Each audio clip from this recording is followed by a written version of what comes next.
Is this your notepad that was in your house that morning? Yes. And really what's going to be important is what's on this side of the notepad, and the jury will have this back in the jury room so they can see it. But it's okay, Judge, if I stay here. I want to sort of go through the data that you had on this. On that morning, around 8:30 or so, did you receive a phone call? Yes. And who was the phone call? Did you believe the phone call was from? A man called named Joseph Cohen as a lawyer for my grandson, Matt. And how did he introduce himself, and what did he tell you? He told me that my grandson, the lawyer Cohen, told me that my grandson had been in an accident in South Charleston, and that he was representing him. Did he describe the accident? Said it was at the corner of Mound Street and State Route 41 in South Charleston. There was a car pulled out of Shoemaker's IGA grocery store right across from the bank. And Matt was arrested. Needed bond money of $24,000. And did anyone die during that accident?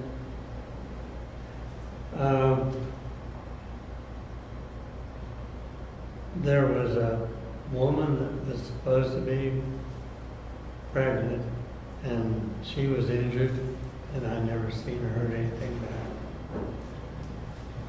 And did Matt say that he was in his,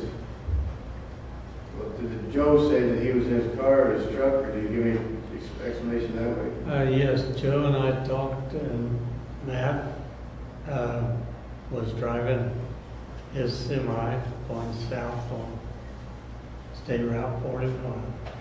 And you mentioned that a bank and another store. Do those stores really exist? Yes, they do. And so Joe's description of the area where this happened was, you could visualize it because you had seen that Shoemaker's and that bank before. Yes, sir. And that was in South Charleston or another place? South Charleston, Ohio.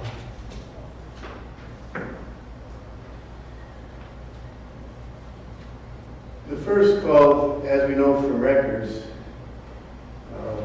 lasted 20 or 30 minutes or so, and the jury will have all that. During that call, what information did he give you? And what information did you write down?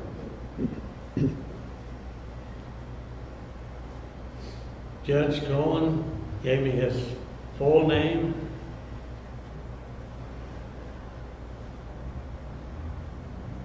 Judge Dent would be here in the case. Matt was the only thing that he gave on that. And a case number for the case. And then he put Matt on it. And did it sound like Matt? Well, realizing that he'd just been in an accident, arrested, his voice was showed some fear and concern, but other than that, it represented him. So did you think you were actually talking to your grandson? At this time, yes. And you and Matt, like how much time did you guys spend together? Well, several times throughout the year, and we'd see each other occasionally.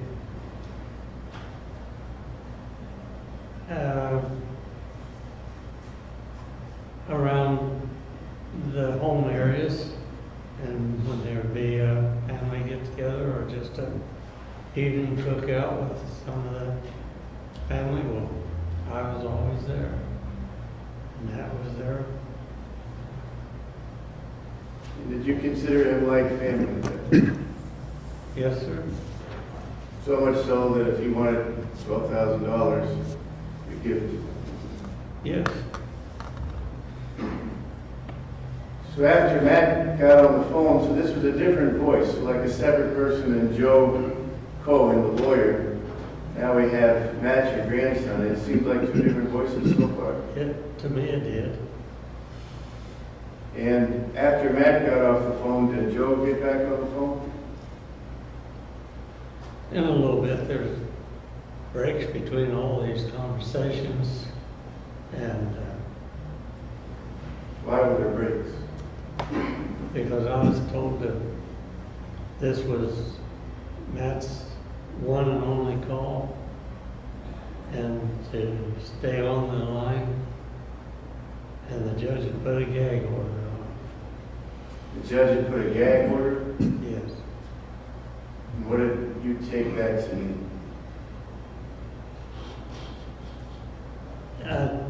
Not to call anyone or use the phone or talk to anyone about So you stayed on the phone it. Yes. for that first call. And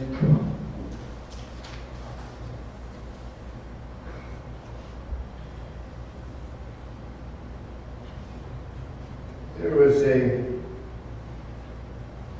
that call lasted for some period of time, and then there was a second call, maybe 23 minutes for the first call.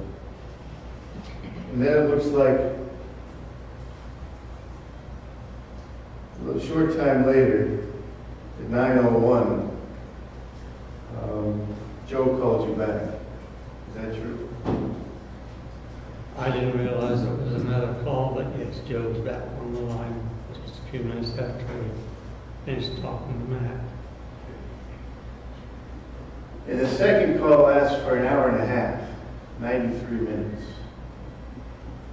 And what's going on during the second call?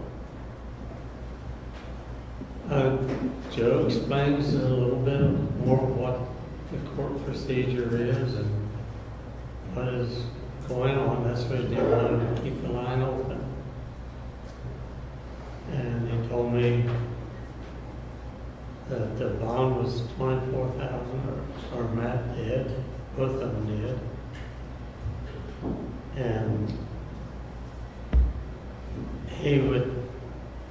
that Matt's case was being investigated by the officials there. A little bit later, he back on the line and says, "Good news for you."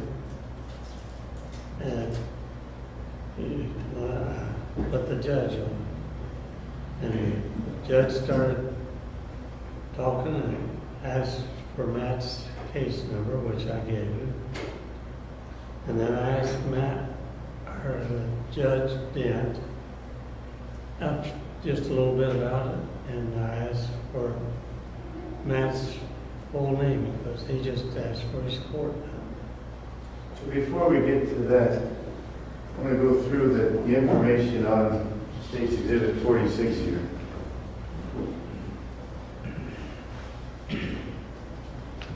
When did you write this information down, in what order, and during what calls, if you can recall?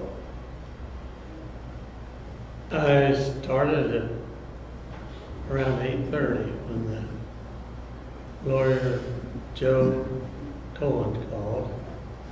I wrote his name down, and then I wrote a little bit down as Did you write his phone number down? yes, when he was giving me the first call, he gave his phone number, and I wrote it down on my notepad that I was using.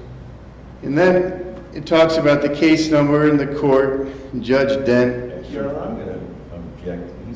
essentially testifying. I think he asked the question, You're right. and what he wrote down, and I believe the witness was in the process of explaining that.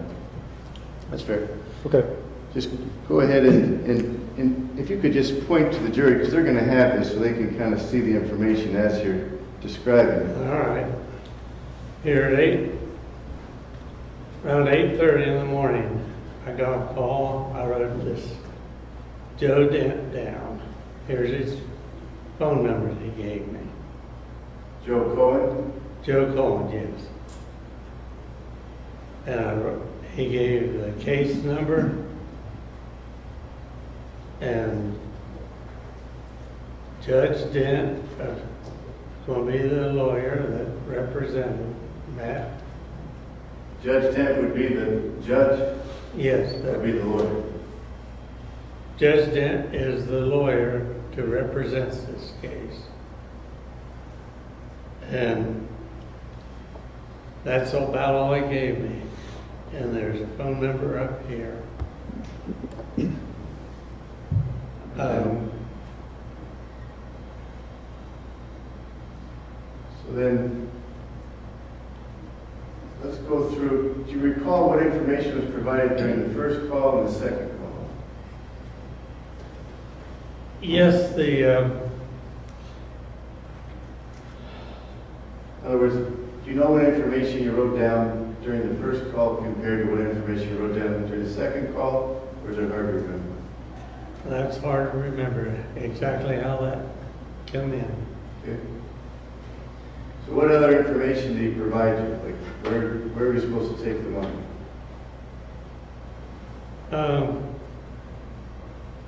I was supposed to bring the money to the courthouse here in Springfield, the bail money. And to start with, it was $24,000. And if Matt didn't get the bail money, Judge Dent is going on vacation and he'd have to stay in jail till around the 7th of April when he got back from. Was there a place where you're supposed to deliver the money?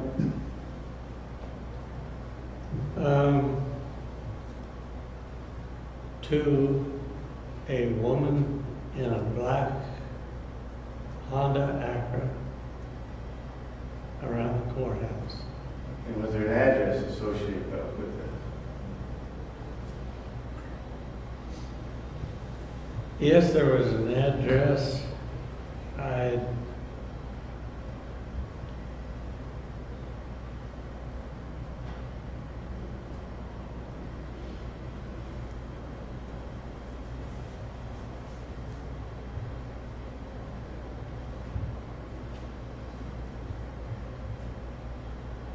I do not see it here.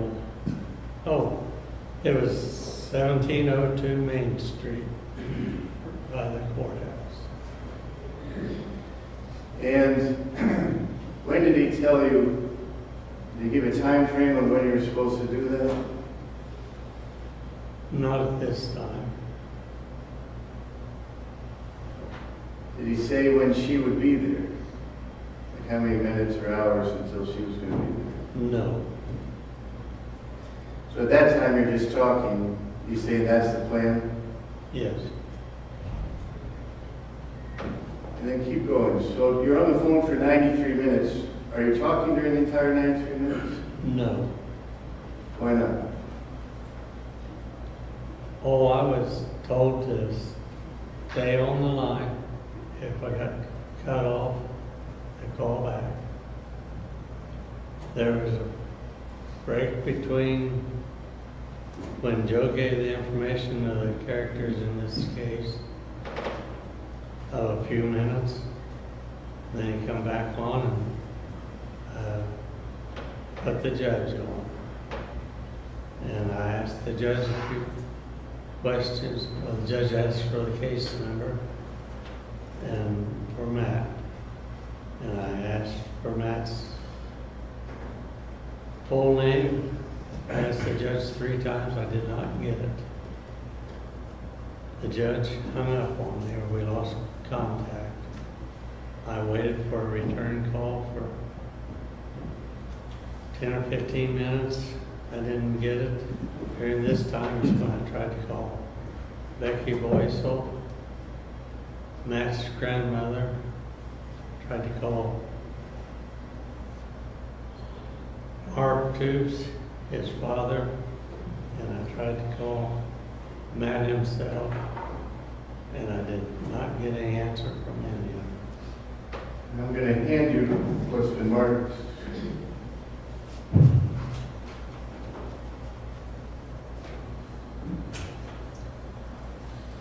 It's Defense Exhibit A. It's the document that the witness before testified to.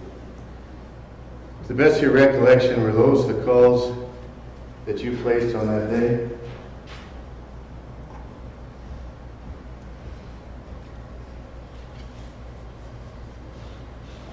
Yes, And is Becky's number in your phone? yes, Does she have two numbers? yes. What's is the second one the landline or the cell phone? Do you remember? The only phone I used at that time to try to call her was the landline. To her cell phone. It looks to me like you called both numbers, but you don't recall. No, I thought I dialed it. Because the landline was cut off from the judge's phone. But I wanted to keep that open in case. Oh, you called from your landline. But when you called Becky, did you call both Becky's numbers? I just recall the cell phone. Does she have a landline number as well? Yes. And you know that number? I'd know it if I see it. Is it on here? Becky testified to it. I don't want you to. Well, does it end in 4901? Oh, yes. And can you look in there and see if you see that number on it?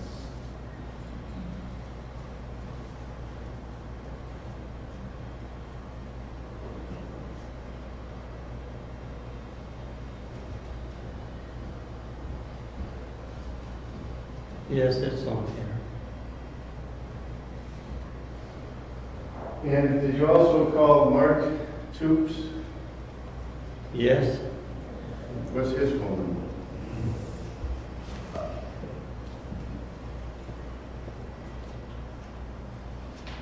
two.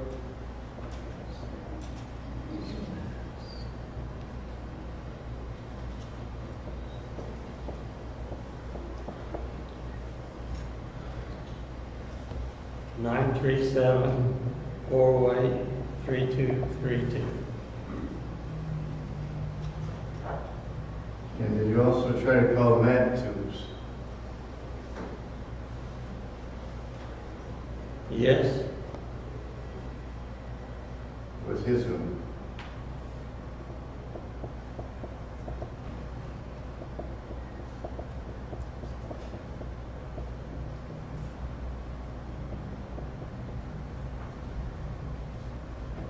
nine three seven 207 8960.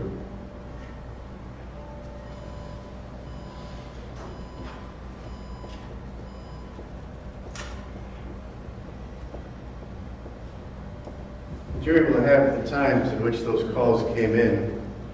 So while you're on the landline waiting with Joe Cohen, the lawyer, and Matt, your grandson, and Judge Dent,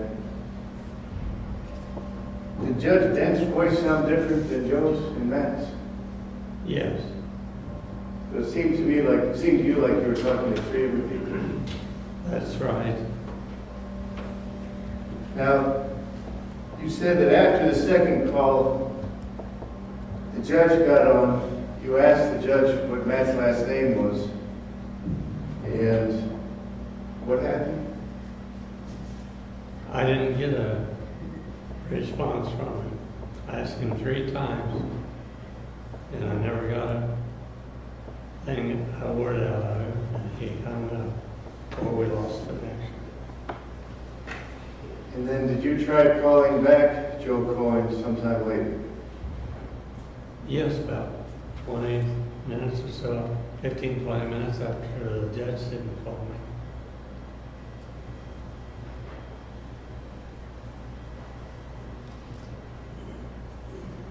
And what happens during that third call? How's it start and what happens?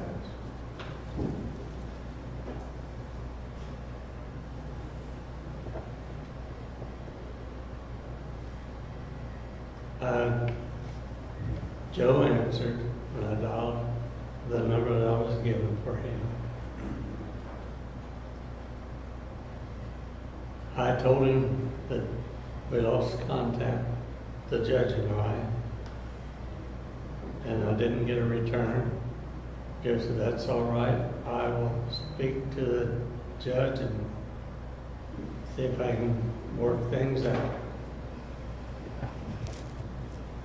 A little while passed, 5 minutes maybe or 10. And he called back, said, "Good news. Matt's case has been reviewed and the bond has been dropped to $12,000. Will you do that?" I said, "Yes, I can do that." So he said, "I'll talk to the judge and tell him that you can do that." Another 5 or 10, 15 minutes passed. It was a longer break. He came back, said the judge said, "Okay, if you can bring $12,000 and pay the driver of the car, black Honda. She will pay the bondsman." While that's being done, Matt can be released when she gets the pay, and he'll be able to go home. Did he tell you how quickly he needed that? Yes, he said you need to be here with the bond money in 30 minutes. And I talked to Joe just a little bit and asked him how this would work. And he said, "Well, you can pay that in cash, check, or money order." And the judge stipulated cash in a manila envelope and put the case number on, which I did. And I left it laying in the kitchen on the table. Did you tell him if you could get down there within the time frame that he said? I told Joe that we've talked a little bit here. I cannot, takes a good 30 minutes to get here from my house, that I cannot make that time. Joe said, "That's all right. I've sent a driver to meet you." I asked Joe when and where. Joe informed me that she's in my driveway now. And that was a real shock to me. I thought we were going to meet somewhere in between to where we get the money back in 30 minutes. I looked out, had to go to the front of the house, as you all seen on the trip to my house from the driveway. You can't see the end of the driveway. You have to go to that front window in the kitchen. And there sat a black Honda, sat there running with its lights on.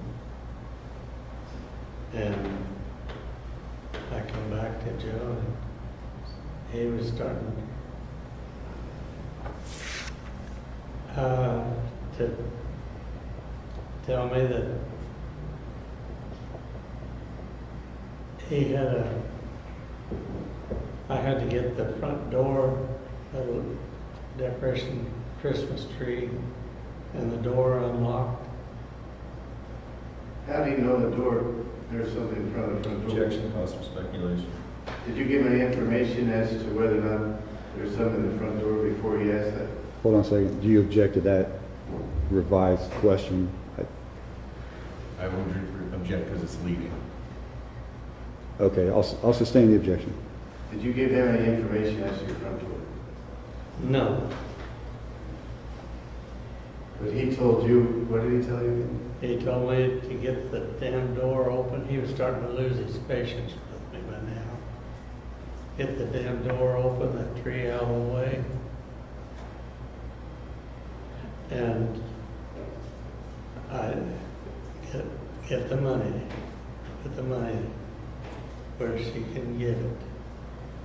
I told her I'm trying, but I've fallen and I can't get up. I'm out of breath, breathing real hard. And that was just to try to give me a second or two to collect what's going on. Sorry, go ahead. And he said, I don't give a goddamn. You get the door open to where she can come in. Maybe, somebody said maybe to the back side of the house. And did he put Matt back on any time? Yes, after he settles down a little bit, I go ahead, but ask, Matt is with me now. You want to talk to him? I said, yes. Matt made more pleas for help. He seemed to be settled just a little from maybe the first conversation. But it sounded like the same person. And Joe and I and Matt in the first conversation talked about his truck. So I asked him what truck he was driving.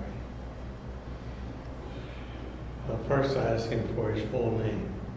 And he went just a little bit blank for a second or two. Come up with Toots or Tibbs or something similar to that. I couldn't make it out real plain. I then asked him what kind of a truck he was driving.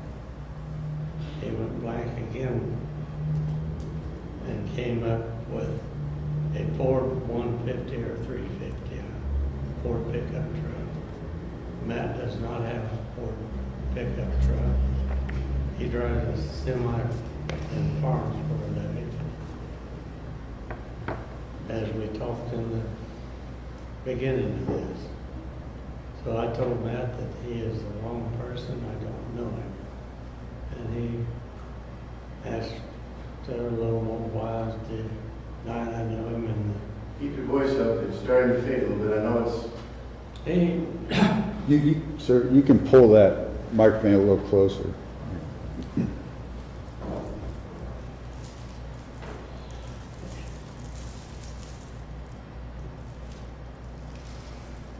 so you're talking about the pickup truck, and how it wasn't him, you say you didn't, yes. you don't know this guy. And then what happened? I made a few more little pleas, like why I deserted him in his time of need, and denied I don't know him. And I said, you're the wrong man, I don't know you. And almost within just a few seconds,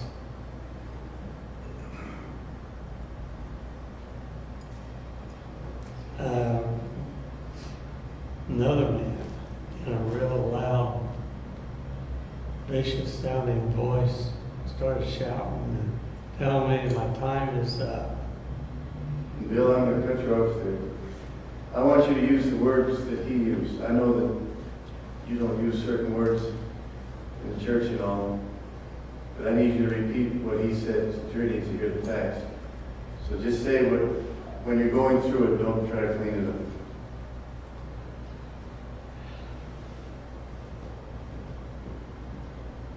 Okay. He was Said, "You motherfucker, you get the door open. I don't give a damn who you are. You're gonna die. I'm gonna kill you. Your family, women's gonna be raped around you. Whoever's close to you will die. You son of a bitch, this is not a game. Your ass is mine. You do exactly as you're told. That I need to get a call from the driver's phone that she has the money, or this is all happening. I know who you are, where you live, how to get there, have drones. Your time is up. If she doesn't give me that call that she got the money, this is going to happen." Had you ever given him your home address? No, sir. Shortly after that tirade, what happens? The woman came into my house. So I've got 3 people that's been lying to me all morning, figured out. I've got this man in charge, as he introduced himself, just finished making threats on my life. And I was fighting for my life this time. Did you go to get a gun? Yes, I did. Where was it? It was a .22 pistol. Where was it? It was in a desk, just my desk there in the office, about 10 feet from it. Is the office that first room the jury went into through that back door? Yes. Shortly after getting your pistol, what happened? That's when Miss Hall came, or the woman, the driver came in the door. I didn't hear any knock, any identification given, just the door opened and there was this woman standing there, and I was in a state of shock at that time. She said something I couldn't make out. She finally said, "I'm here to pick up a package." And that's when I drew the pistol and asked for her phone.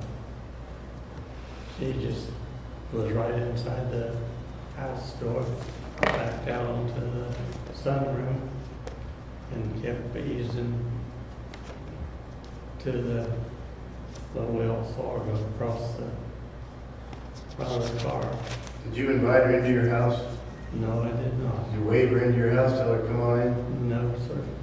Did you open the door for her and let her in? No, sir. Did you think that she may be armed? I thought she could be carrying. I didn't see it. Did you think she was alone? I could not know. I thought there was probably someone with her.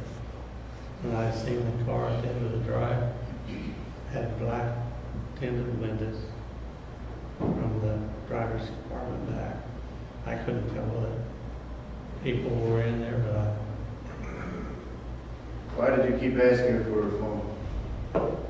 because the man in charge said he had to have a call from that phone, or I would be killed.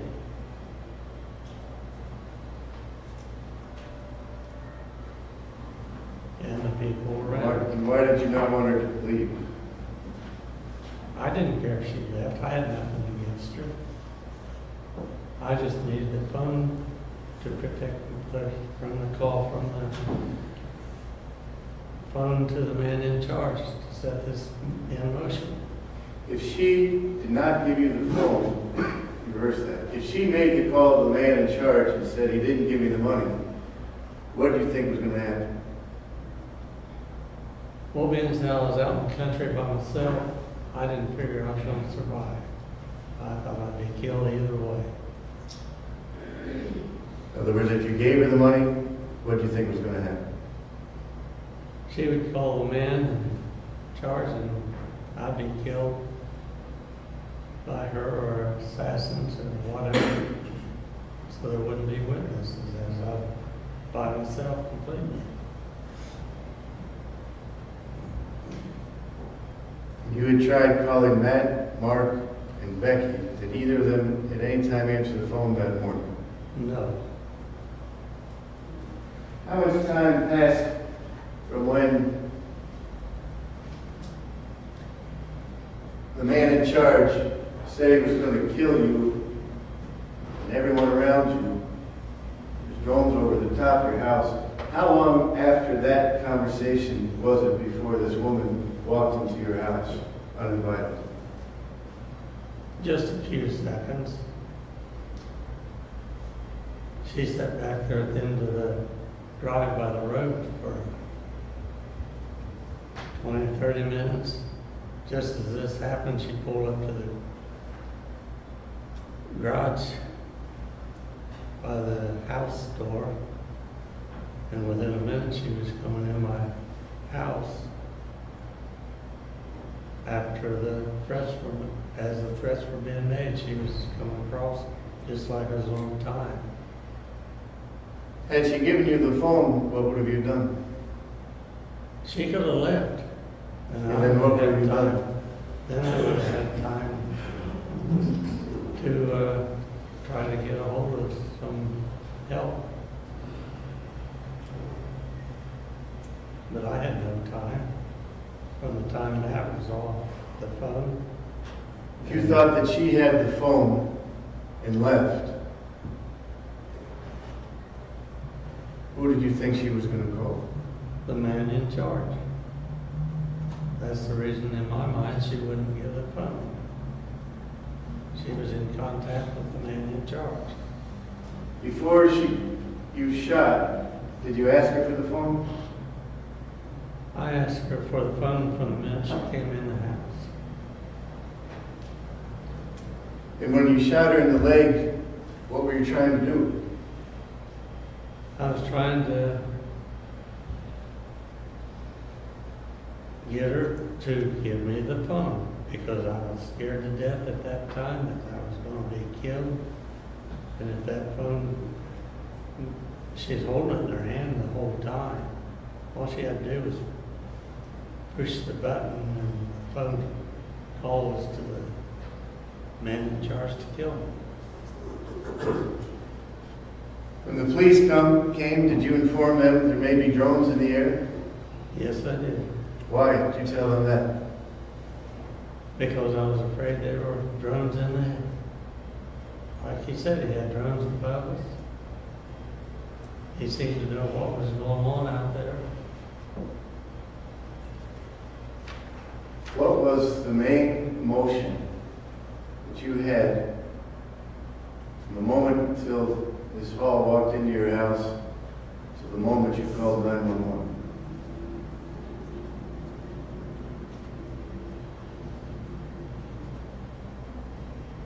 But I was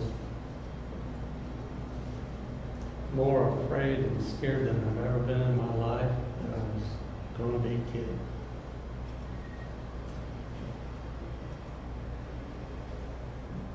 Do you remember the first shot? Yes. After the first shot, did you ask her for a phone again? Yes. In your memory, I'm not asking you to testify on what you've seen on the videos, just from your memory. Go through what you remember as far as what happened. Whether it's true or not, just what your memory was. I remember constantly asking her for the phone. She would not give it to me under any time. She just kept holding it there in her hand. After the first shot, she backed up a little more. Don't know what triggered it, but I shot it at her shoulder.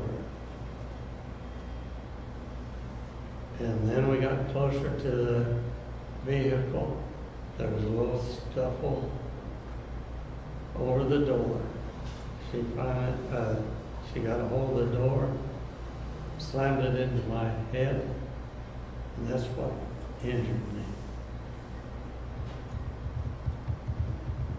I don't remember things from there for a little bit. Next thing I remember, she'd step back 4 or 5 steps from him and standing there looking at me like she was going to charge again. And she didn't. She collapsed instead. She'd been hollering for some help. She wouldn't look at me. She looked at the car like those people in it. There wasn't anyone coming out. Went around after she dropped her phone. And I went around the car and picked up the phone. And called 911.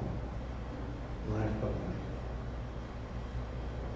And we got the 911 people.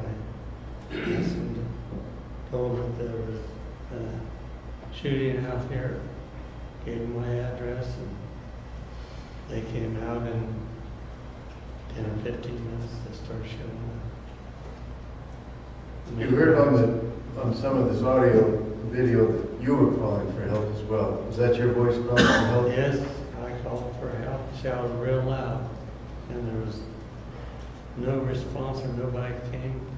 When she was calling for help, who do you think she was talking to? Well, the way she was looking at the car windows, I thought she was calling for help out of the car.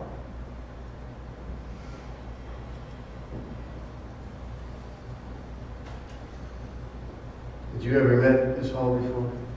No, sir.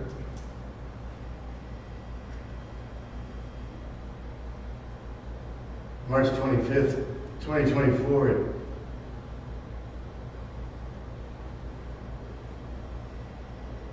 8 in the morning.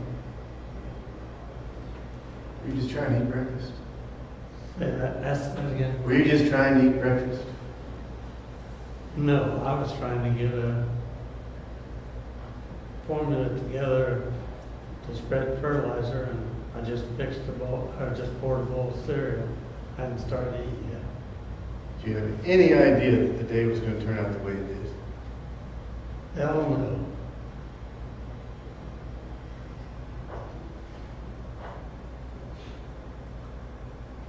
Other than trying to get the phone from Miss Hall to keep you from being killed, did you have any other reason why you were trying to follow her with a gun and shoot at her? Is that the only reason? I was full of fear for my life, and I needed to have that fun to stop me from being murdered. Is that the only reason why you did what you did on that day? Yes.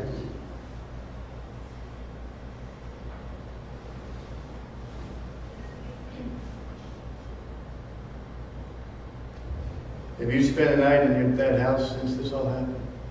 No.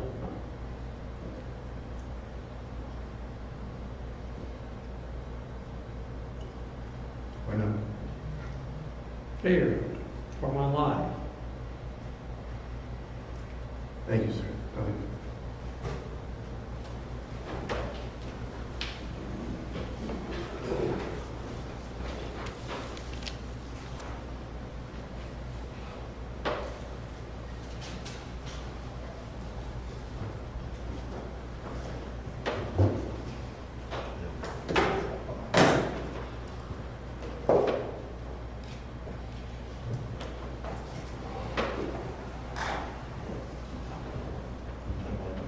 Also,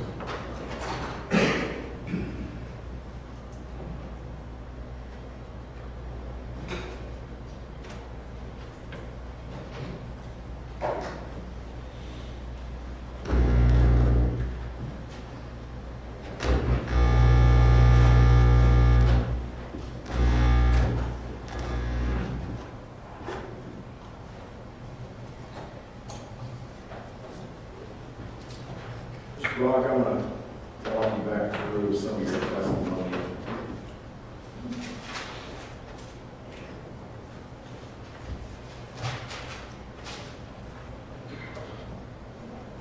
been at the same house since 1960s, is that correct? Yes, Lived there with your wife and then remained there after her passing. yes, And I'm sorry for your loss. thank you.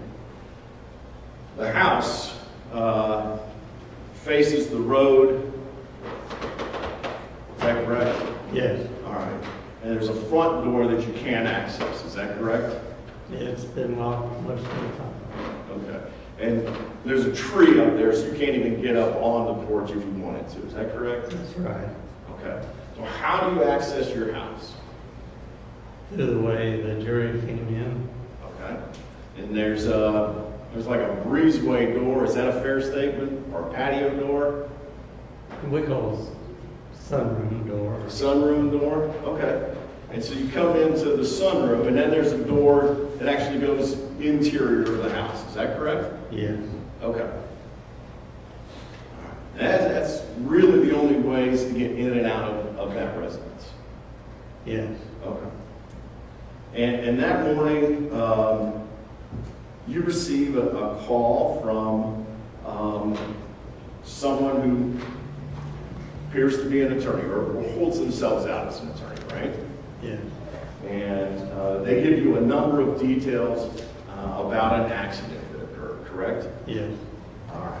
And you walked us through a number of those, right? That there was a truck, it was at crossroads in South Charleston, right across from the shoemakers and the bank, and the truck was heading southbound. I think those were some of the details that you gave us, right? yes, You remember all those details quite clearly. yes, And at some point, there's a second voice that comes on and identifies themselves as the judge, right?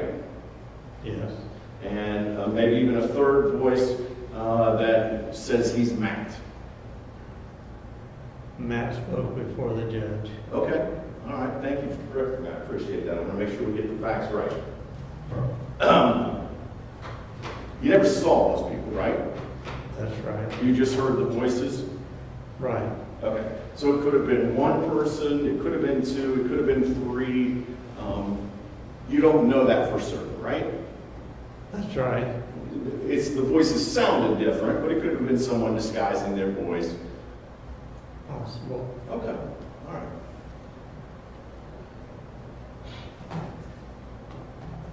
You've known Matt for 10 years or so, right? Yeah, more like 20. Okay, so you knew him well before even the time where you and Miss Boycel started a relationship. That's right. Okay. And you were aware even then that he was Miss Boycel's grandson. Yes, Do you have other siblings? I got a brother and two brothers. One just passed away this past week. I heard that, and my sympathies are to you and your family for that. Do either of them have sons? Yes, Are they nephews? Do you have Yes. nephews? yes, it'd be a nephew. Okay. Are any of them named Matt? No,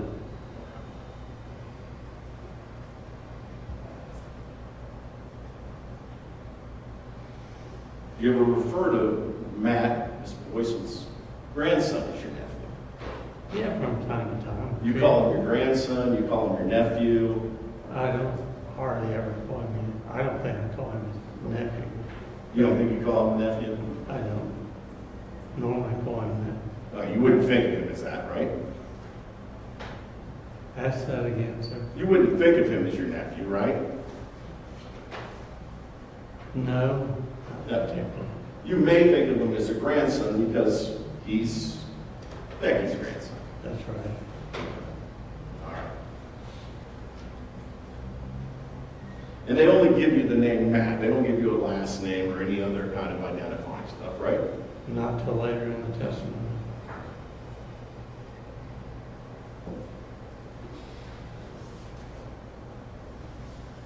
In that first conversation, it's pleasant, Yes, okay?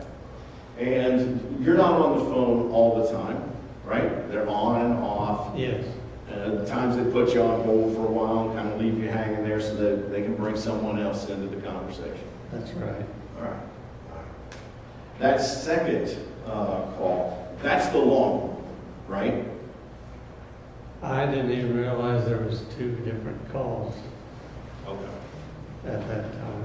All right, because they happened back to back? Yes, just All right. a couple, well, just like was on hold and the phone record showed there was a second call. Sure, sure. And that second call, that's really kind of the same thing. It's a very pleasant call. To start, yes, They're talking to you about the bond requirements, right? yes, And that they need so much money. yes. How much? Is it 24,000? That was the first quote, Okay, and after the case was reviewed, it was dropped to 12. okay. So I'm guessing there was some kind of conversation with, well, it's gonna be $24,000. You said, that's a lot of money. They reviewed it, came back. You got the discounted rate because they reviewed the case, right? If I brought it In a unmarked or a inconspicuous envelope, right? yes, Okay. all in cash. Yeah. And you had to bring it to the courthouse. That was the first instruction. Okay, okay. Was your understanding that it was the courthouse here in town? Yes. This courthouse? Well, there was this address of 1702, that's a parking lot around the courthouse. Okay. I wasn't familiar with it, but said went to the courthouse area. Sure, sure. And they give you an address in Springfield, you assume that that's the courthouse address. Yes, That's fair. At some point, though, you asked the judge for Matt's full name.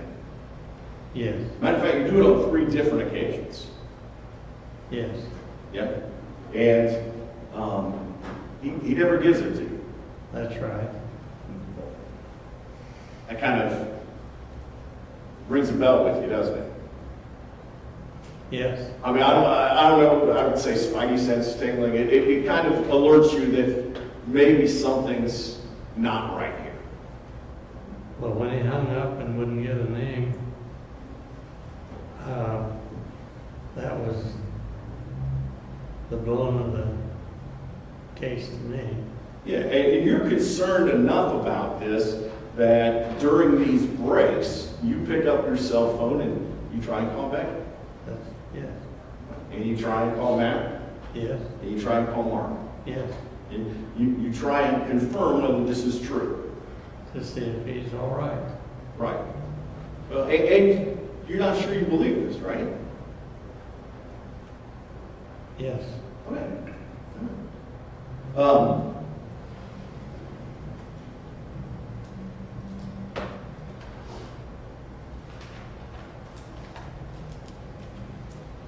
Do you have Mark and Matt's numbers in your phone, programmed in your phone? yes, I don't use the dial to get them, they're programmed in. They're programmed in? They're programmed in. Okay. There's about- I just wondered because Becky's number popped up as Becky, theirs showed as unknown, so I didn't know if it was in your phone. Yes, They're programmed in, so all you have to do is figure out it's like number 6 or something. yes, or a name by it. Okay. There's a name by it? Sometimes, some of the numbers.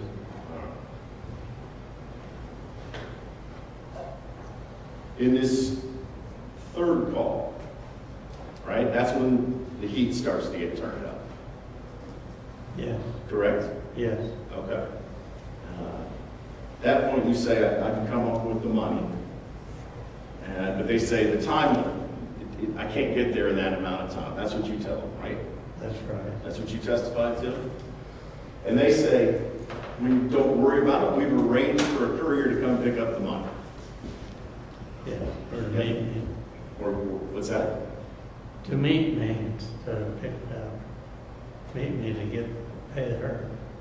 Well, when you tell them, and I want to make sure we're clear here, when you tell them that you can't make it to the courthouse in a half an hour, didn't you testify that they said, it's all right. We've arranged for the courier to come to you, to come to your Yes, house.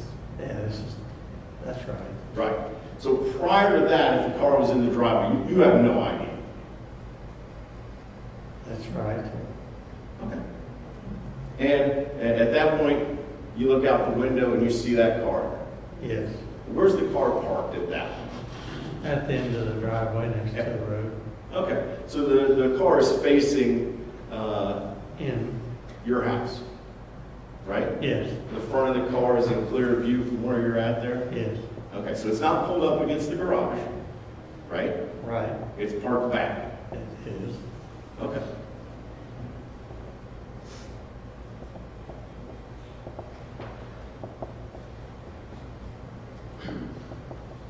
And at that point, you are pretty certain that this is a scam, right? Yes, I've decided that Matt is not my man at that time. Okay. And you actually confront them on the phone. Actually, before that, you're so convinced that you tell them, I've fallen and I can't get up, Yeah, right? I'm out of breath, yes, to buy yourself some time. yes. Okay. And during that period, who did you call?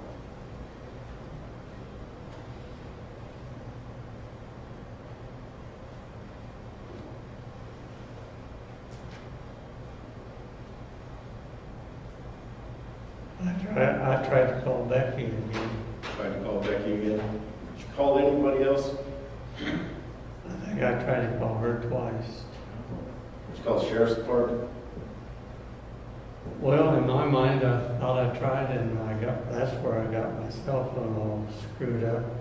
Okay, well, hold on. You had a chance to testify. You didn't testify earlier that you tried to call 911. Are you telling us now that you tried to call 911 at that point?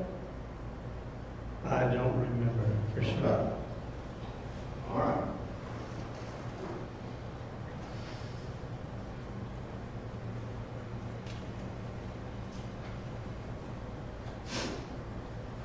And at some point, the tone changes, right? I'm the man in charge. Yes, That's what they tell you. yes, And he starts to threaten you. yes. Okay. And when he starts to threaten you, what do you do at that point? You walk us through it.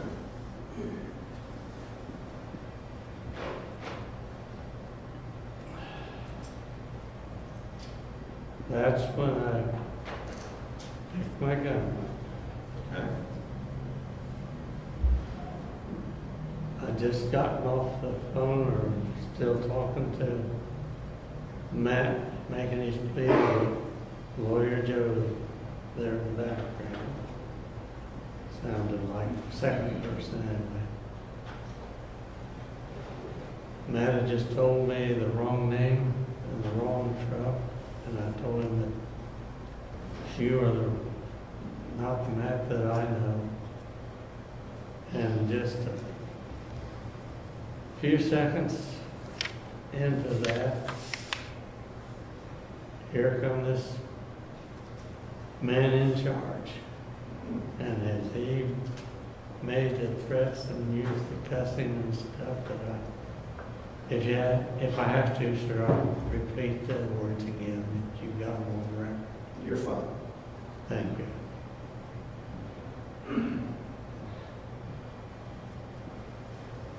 And just as he finishes his threats, tells about knowing how to get to my house, he had the drones and stuff that I was going to be killed. My thoughts was, I'm dead anyway, whether I pay the money or not. And she pulls up just right on cue, coming in the door as he finished the threats. And I just got off from the lawyer and the tech Matt lying to me about who they were. So I was in a I apologize. I thought you were finished. I didn't mean to interrupt you. I said I was in a messed up state at that time that I was going to be killed. And she come in just, the only thing I understood her say was she was here to pick up a package. Okay. So let's go back through that a little bit. Is it your testimony that he starts to threaten you? You go and get your gun, Yes. right? And then she comes in, Okay. And then she comes into your house. just after he made the threat. He was just finished making the threats when she came in. Okay, so you have the gun and the phone, right? Because you've got the gun and he's just finishing making his threats. And then she walks in, which door? The door the jury came They came in two doors, didn't they? They came in through the sunroom door? Yes. And then they came into the house in. door. That's right. Which door does she come in? The sunroom door. Okay, so she never enters the interior of your house, is that She correct? came through the second door and said she was here. Oh, okay, hold on. I want to stop because I want to go back, okay? Okay, so it's your testimony today that you're getting your gun, yes? Yeah. And you're on the phone with the man in charge, yes? Yes. At the same time? Okay, and where's the gun located?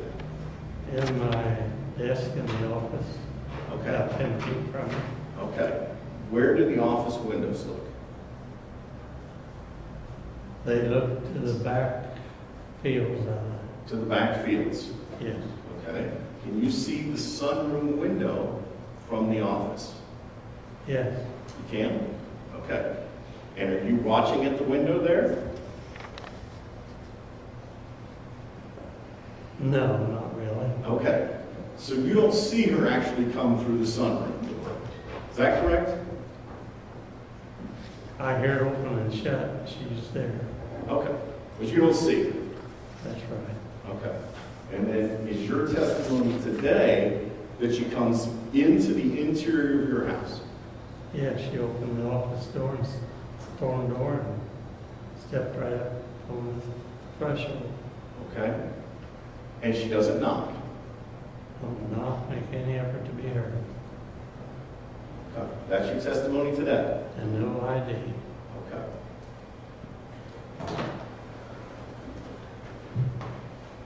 Mr. Brock, I want to walk you through a couple of pieces of video, and I apologize, Kentucky, this is locked, so I need your password.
Sure, take your time.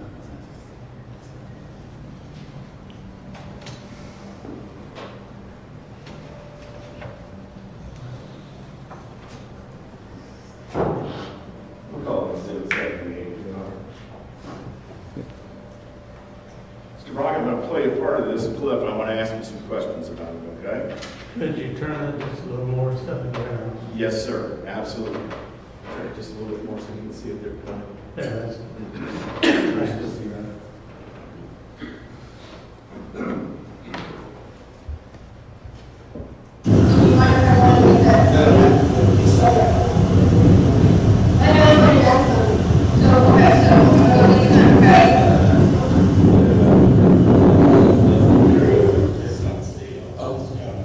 I'm walking over. Man, was there right here? Yeah, let's stop that. In that video clip, see yourself in there? Yes, Okay. And do you see Detective Cruz? She's the one in the red shirt. I apologize, I just moved it from that spot. Did you see Detective Cruz? She was the detective wearing a red shirt who was speaking with you.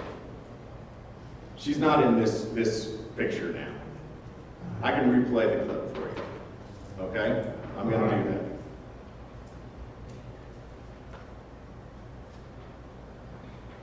Apologize, I want to make sure I have the spot here. We're going to start at 21:33. Yeah, you look at it. Yeah, I'm gonna say that's the neighborhood.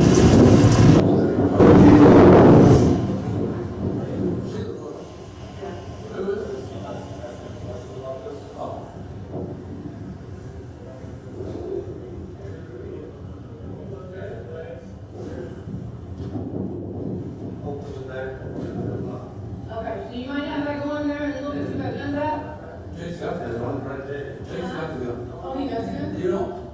Oh. Okay, do you mind if I go in there and just look for the gun and everything? Yeah, I heard that.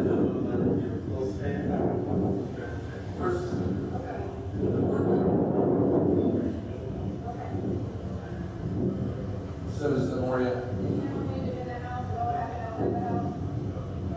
No, that's all I need to know. I'm not, I just want to. Okay. Okay. Were you able to hear that clip? yes, Okay. In that clip, Detective Cruz asked you, she says, this all happened outside the house. And you say, yes, it all happened outside. the shooting did.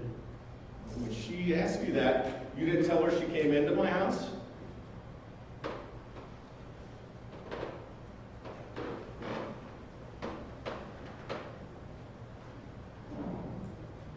I just had my head busted open from. Sir, I just asked if you the told, war. I don't. I just asked if you told the detective. I do not remember.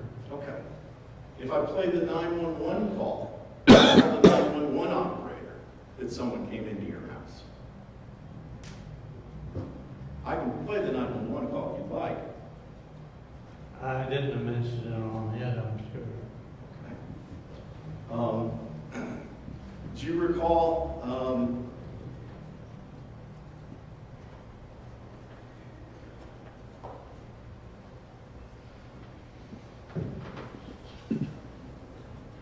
I'm gonna stop that. Do you recall a phone call that you made, I believe, to your brother at the hospital? To my brother. Or a call while you were being treated in the hospital? There's a phone call that was made. Do you recall that phone call that you made from the No, I hospital? don't remember that. You don't remember that? Okay, we'll come back to that. That's it. I apologize. We may, no, I may have spoken to you. What's that? I may have spoken to you. Let me see. We'll try it.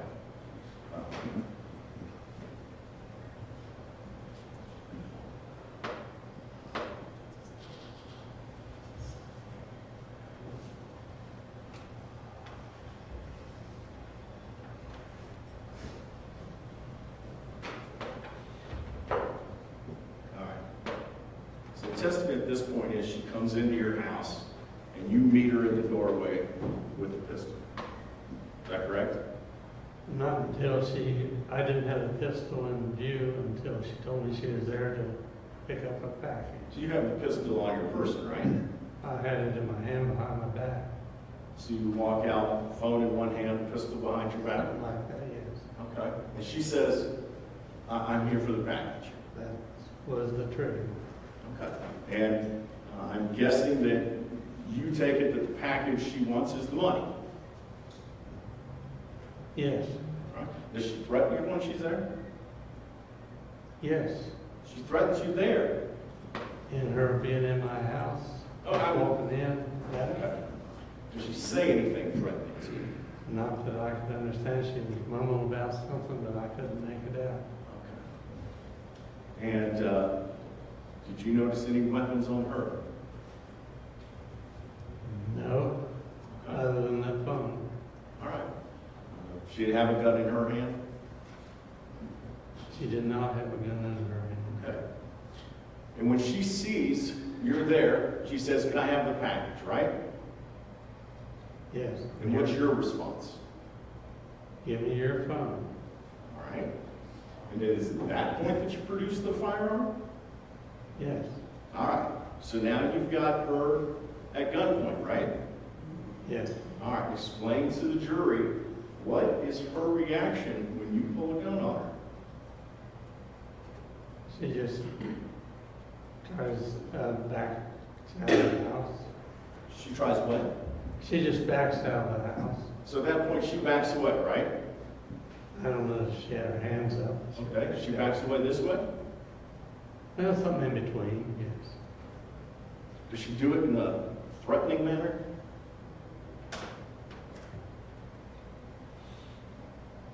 She's a threat to me all from the Okay. beginning. All right.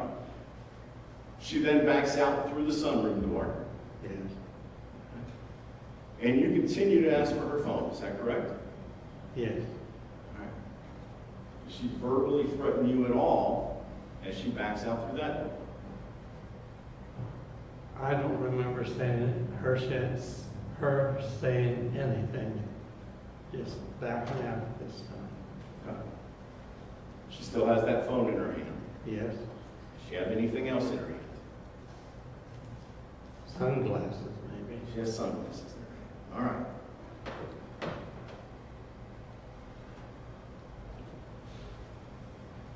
Mr. Brock, I'm going to play some portions of this clip, and I want to talk to you about it, okay, as we go.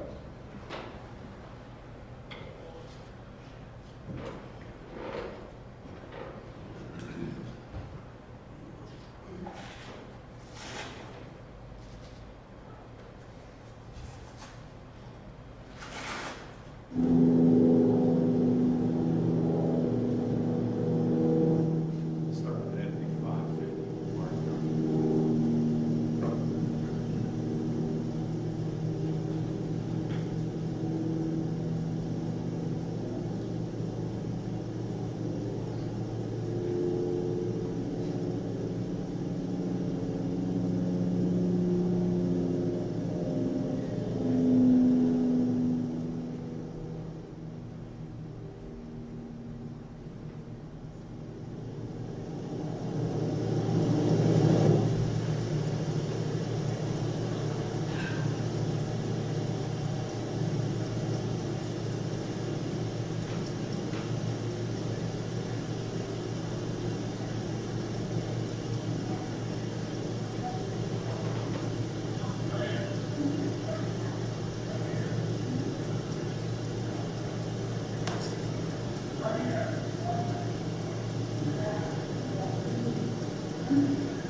All right.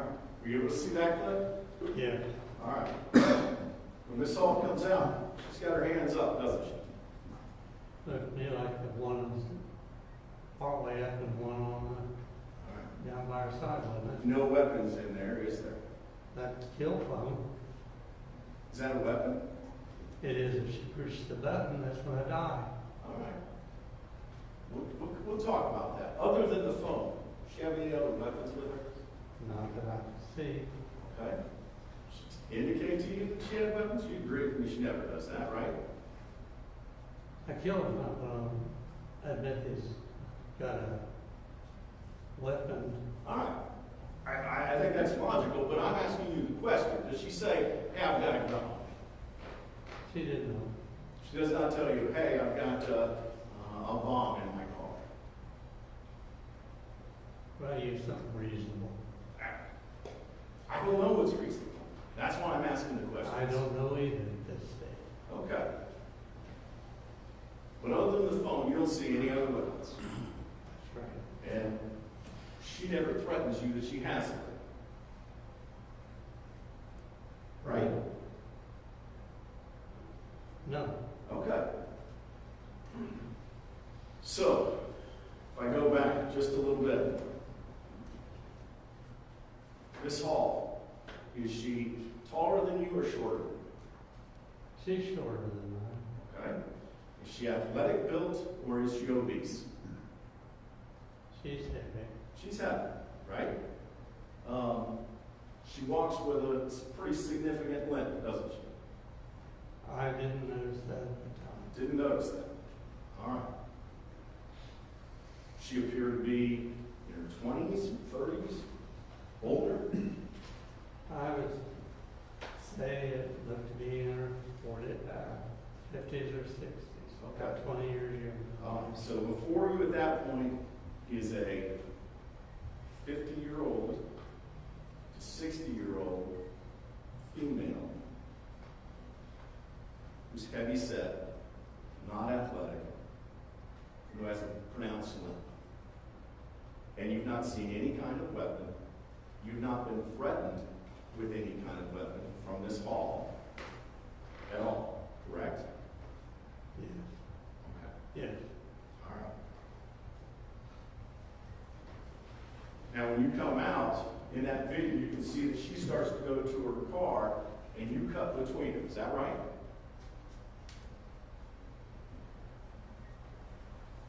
Do you want me to play the video again?